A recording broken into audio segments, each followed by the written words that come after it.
Tangina kahit may anak kung ganito ng ganito, wala na, tol. Kaya nga ako nag-live eh. Kasi ako na rin. Alam ko na eh. Sinabi ko naman sa kanya, pauusan niya lang eh. Huwag niya ako intindihin eh. Kung nakagawa ako kasalanan, wala eh. Nagawa ko na eh. Tangina nyo, Toyo, kayo may kasalanan nun. Tangina nyo, tangina nyo. Wala eh, aminado ako tao. Di ako pagsinungaling sa partner ko eh. Aminado ako.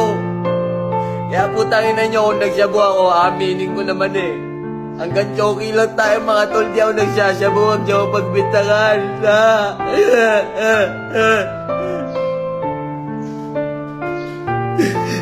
Stress lang ako dito sa Pinas, tangin na nyo. Hindi naman ako ganito tao eh.